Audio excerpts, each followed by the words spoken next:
Hi there, we're at Bat and the Waiting Game. We're on chapter 23, Company.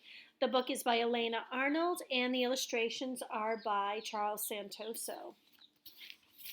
Chapter 23, Company. Bat found that he didn't have much of an appetite either, so after he'd pushed his eggs around his plate for a while, Mom drove him to school. It turned out that everyone there had heard about what had happened at the play, too. From the moment Bat got out of the car, questions followed him. Bat, did you really take your skunk to the play? Bat, is it true that the auditorium has to be shut down for a whole week? Bat, can you really train a skunk to spray on purpose? Everybody calm down, Mr. Grayson said from the front of the class. Bat wished he could disappear. He wished he didn't have skin for people to look at or ears for people to talk into. Mr. Grayson must have assigned something for the class to do because all around the room, kids were rifling through their desks and flipping open books. Bat, Mr. Grayson said, kneeling beside Bat's desk, what can I do to help you? Bat shook his head. He didn't have any words. He shook his head more, and then he shook it harder and harder, and he kept shaking it. Bat, said Mr. Grayson, but Bat shook his head on, like the pendulum of a clock, back and forth, left, right, left, right, left, right. And Mr. Grayson stayed right there, kneeling next to Bat's desk, his hand on Bat's shoulder. Finally, Bat felt better. His throat felt normal again, and it didn't bother him so much that he had skin and ears. Mr. Grayson squeezed his shoulder one more time, then stood up. I think, he said to Bat, that Baby Cakes could use some cuddles. Are you the man for the job? There in her enclosure was Baby Cakes, ears flopping, nose twitching. Bat sat cross-legged and held out one of the apple slices Mr. Grayson had given him. He had watched Mr. Grayson take the apple out of his own lunch sack, which he kept in his orange satchel next to his big desk at the front of the room, and cut it up with a pocket knife. Baby Cakes hopped over to Bat and sniffed the apple slice before accepting it. Once she was happily chewing, Bat lifted her up and tucked her into the space between his crossed legs. Behind him, class went on. They were talking about a book they'd been reading, about a girl with magical powers that allowed her to pause time and fix past mistakes, which at this moment sounded wonderful to Bat, even though he had read the book too, and knew that every time the girl fixed one mistake, 3 more popped up in its place. Bat wondered if new, different mistakes would be better than the mistakes he had made, taking Thor to the play, ruining Janie's big night, and not knowing how to be a better friend to Israel, maybe not being his friend anymore at all. Do you want some company? Bat looked up. It was Israel. I have company, Bat said, petting Baby Cakes. Israel sighed. I know, he said. I meant human company. Oh, said Bat. Yes, actually, I would like your company. This made Israel smile. He climbed into the enclosure and sat down next to Bat.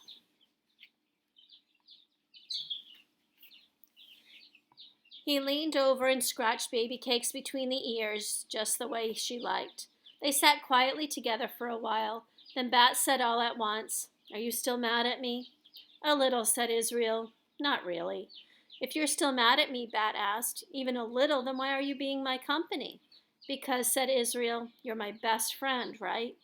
Bat's eyes began to sting like little needle pricks. Yes, he said, but he looked down at Baby Cake's fluffy Angora fur and her sideways ears, not up at Israel. Best friends need to stick together, Israel said. He reached over and pet Baby Cakes, his fingers disappearing into her soft white fur. Then he said, Bat, I have an idea for how you can apologize to Janie.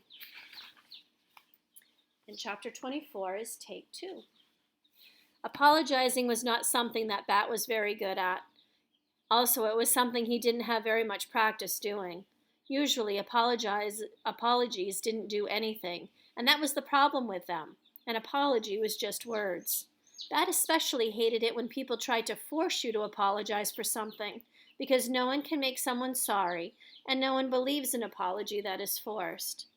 Mr. Grayson didn't believe in making people apologize. I can't make you sorry, he was fond of saying. Words are cheap. That's something else he was fond of saying. What we do is more important than what we say. That was another Mr. Grayson special, as he liked to call his favorite sayings. And Bat agreed with Mr. Grayson. Doing something meant more than saying something. So if Bat was going to apologize to Janie, it was going to be an active apology. Lucky for Bat, he had a friend who was very good at doing things. Better than Bat was, Bat admitted to himself. Bat liked to be good at things. He liked to be an expert. And to be an expert, you have to learn from experts. When Bat wanted to learn more about the care and feeding of skunks, he'd gone straight to a world skunk expert, Dr. Jerry Dragoo. I'm an expert at apologizing, Israel assured him, because I'm an expert at making mistakes.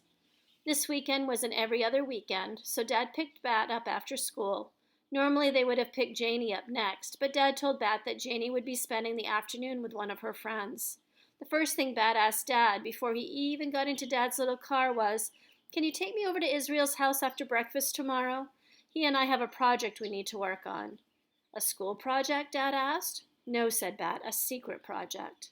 On Sunday evening at 5 o'clock, everything was ready.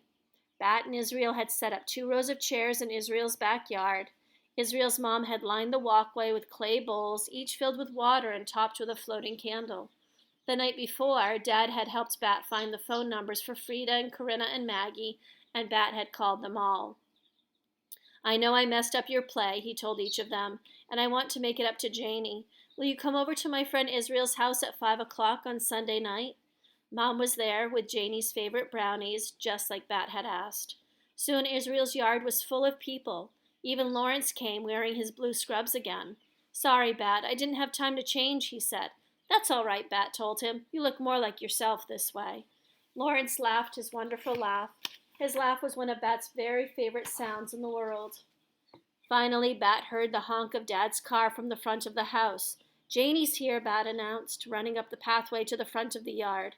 His heart beat as if he'd run all the way around the block, and his arms folded into his excited flapping motion. Tom went to the front door to let Dad and Janie in, and a minute later he led them out the back door and into the yard. Janie's eyebrows shot up and her mouth opened in a surprised "oh" as she stepped onto the grass. Bat saw her seeing the people in the 2 rows of chairs, the glowing, floating candles along the path, and in front of the garden shed where Israel's mom made her pottery, a little stage they had set up with a curtain hanging as a backdrop, and Mr. Grayson sitting off to the side with his keyboard ready to play. "What is all this?" Janie asked Dad, who was at her side. "Ask Bat," Dad said, nodding in Bat's direction. Janie's arms began to fold across her chest again, like she was remembering that she was still mad, but then they loosened and dropped to her sides.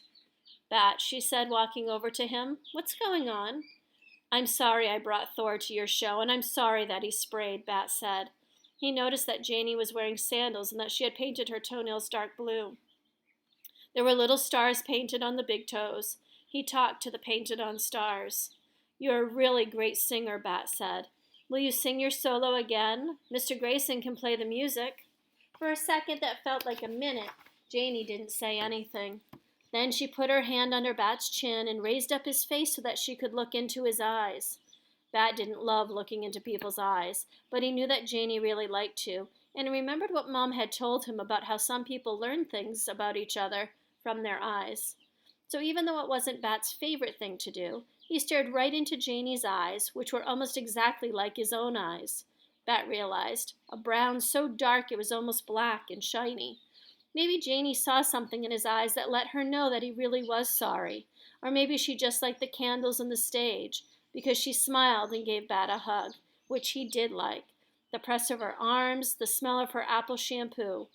"Oh, Bat," she said, "the school is going to redo the play next weekend, after the auditorium has aired out."